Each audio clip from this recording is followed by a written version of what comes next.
My job was to drop the bombs. In late 44, the powers to be stopped precision bombing, and we went to pattern bombing. For instance, Berlin, I flew that one. We dropped on the center of town, not nice, to knock out electricity, water, everything. Unfortunately, it killed a lot of people, but in the long run, it saved lives. It was scary every time. People ask me, when did you really know, or when were you really scared? And this is funny, but I never was until I flew my first mission and saw those puffs, and that was flak. And then I knew somebody didn't like me. So any guy, as I said, that tells you he wasn't scared is full of prunes.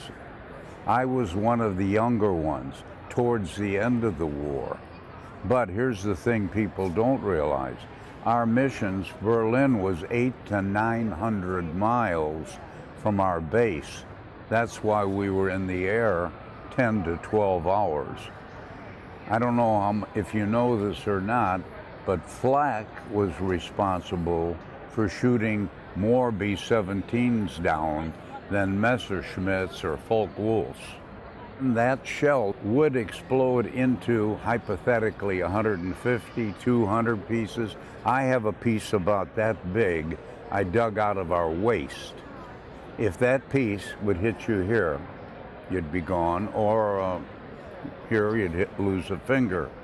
We had guys lose their legs, their arms, and all they could do was put a tourniquet on them, a parachute, and throw them out of the plane. And hopefully the Germans would put them, and they did, in a hospital. Why didn't we keep them? They'd have bled to death those 6 to 8 hours back to England. I was superstitious, but I have a very strong faith in God. I knew I'd get home, but I wasn't sure if I'd get there in one piece. I never wore my flak suit. What did I do? I wrapped it around my feet. I always had a feeling I was going to get it from below, but I didn't, thank God. And if I got shot down, which I did on my first mission, but I crashed in Belgium. But if the Krauts would have picked me up, now all my grandparents are German, but the only German I knew was Ich liebe dich. And you know what that is? I love you. And I would have got the butt of a rifle right in my face. Freedom isn't free. I mean, it's touching when I talk about that. God was so good to me. Yes, there weren't as many dying when I flew, but they died. 30,000 young guys, 19, 20, 21, didn't get to be daddies or husbands or grandpa. And that's a blessing. And yet, I had a guy say, well, Bud, you're a Christian, but there were guys that were Christians that got shot down and died. Of course. I don't think it was God's will. I think it just happened. God doesn't want any of us to get hurt. But I think everybody should remember every war. My older son was in Vietnam. I think it was shameful how they were treated when they got home. I didn't agree with the war, but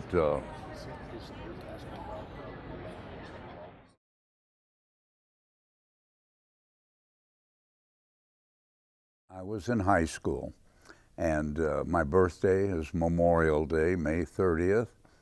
I came home from school, and believe it or not, my draft notice was there at the house. And I wanted to enlist, and my dad did not want me to, which is normal. The funny thing is, if I would have enlisted, I would have gone in sometime in September, but I was drafted and was in camp July 19th. So actually I went in quicker. I had never been away from home. So I was one of those homesick kids, but you get used to it. But when you're in camp and going through probably 10, 12 camps, before you go overseas, training and so forth. You're still kind of young, naive, but once we got overseas, started to fly the missions, you grew up pretty quick. But I was very homesick, very homesick. A lot of other guys in the same boat. Yeah, but some weren't. I had and I'm not saying they didn't, but I had a very, very loving home. I had a mom and dad that were very dear to me, and it's amazing what you run into. Some guys did not have that.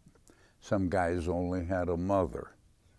And You're a Christian too. I'm a Christian. You're a Christian. I am. Your faith helped you too. Can you talk about that? Well, without God, I'm not saying I wouldn't have made it, because I've made the mistake of saying I was a Christian all my life and that I prayed every mission. And that did not mean, Bud, you're a Christian, you made it through. What about the guy who was a better Christian than you and blew up and died? I think it was his time. That's all I can say. But it gave me much peace. And you hear the expression, there are no atheists in foxholes. Okay, I guess that's true. But to be a real good Christian, it doesn't happen in 2 minutes, not in my life. It takes a period of time. And if I'm going too long on this, maybe I'm convincing other people. If you aren't, you put your life in the hands of the Lord, and you're going to have a greater life, believe me. My wife and I were married 71 years last June. As I've told my children, you think Mom and I have just had nothing but peachy cream, that we haven't had challenges, but God has always come through for us.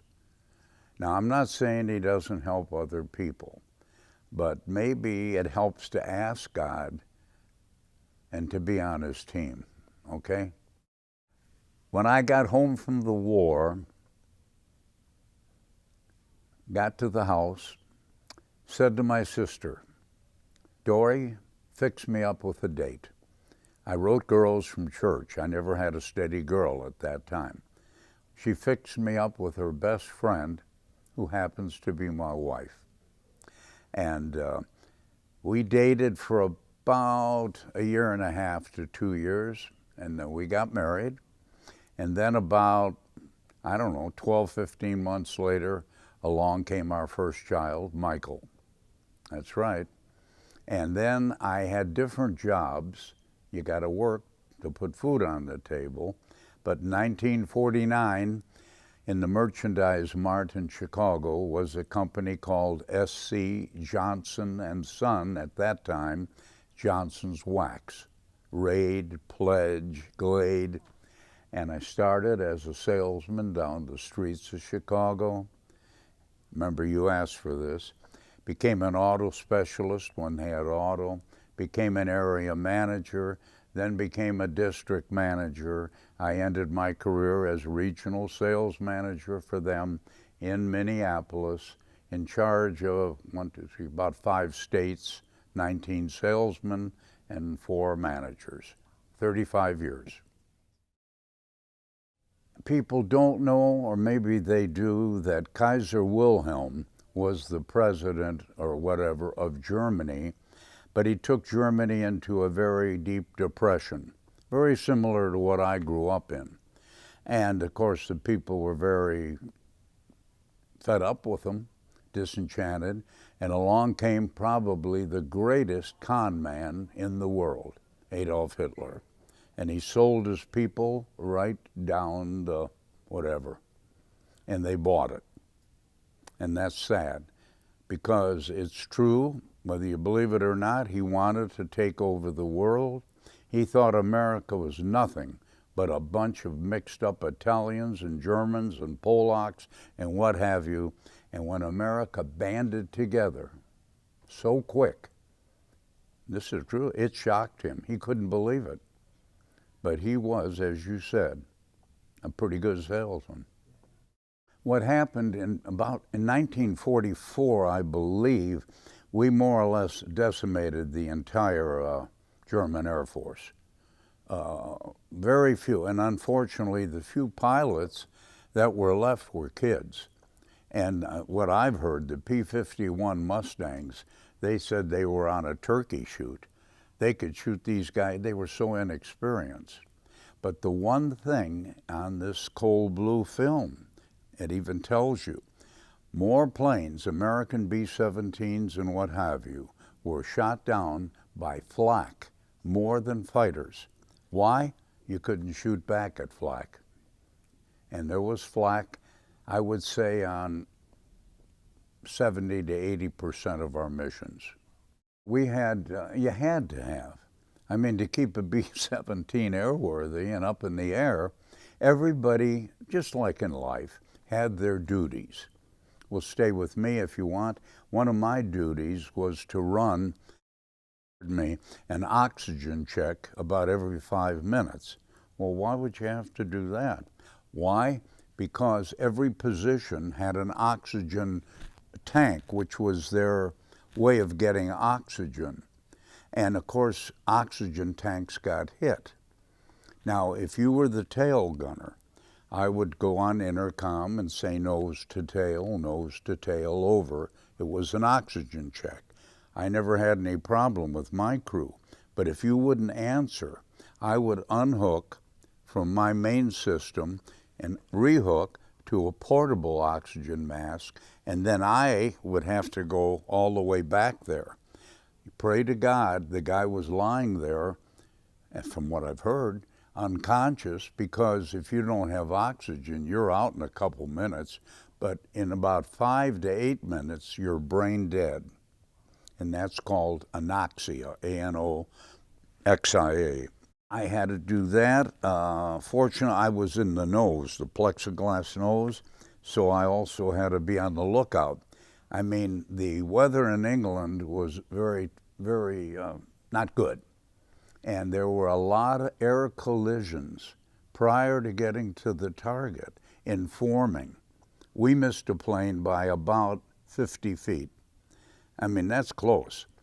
And I used to think, how sad, what a terrible way for those guys to go to their death. Other ways were this anoxia thing I told you about, or getting hit by flak. The waist gunner, tail gunner, they had to watch out from their positions, but everybody had some responsibility. Radio man had a send code.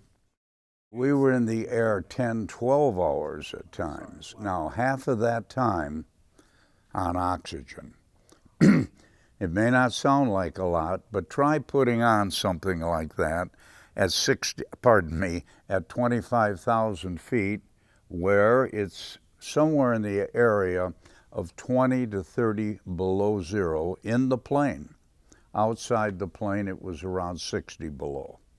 That's why in the film, this one guy said his, I forget which guy, touched the gun or something, and the skin came off his fingers, and I believe he even said he had to have a couple of them amputated. They always told you, make sure you keep your gloves on. Everybody, everybody. I had a good friend that even came to my house in '95. He was I think a supply sergeant, but he was doing his job. Our ground crew were the greatest. The only difference, I'm not being mean, they didn't have to fly. And, but like you said, everybody did their part. It's no different. My son will tell you the same thing. No matter where you're at or what you're doing your part to help end the war as quick as you possibly can. Well, I want to thank you for your sacrifice then and the incredible amount you did after the war as well, too, raising a superb family. I've met 2 of your sons now. I've met your wife last time. So it's an honor for me to be able to sit here and chat with you. Thank you, sir. Thank you very much.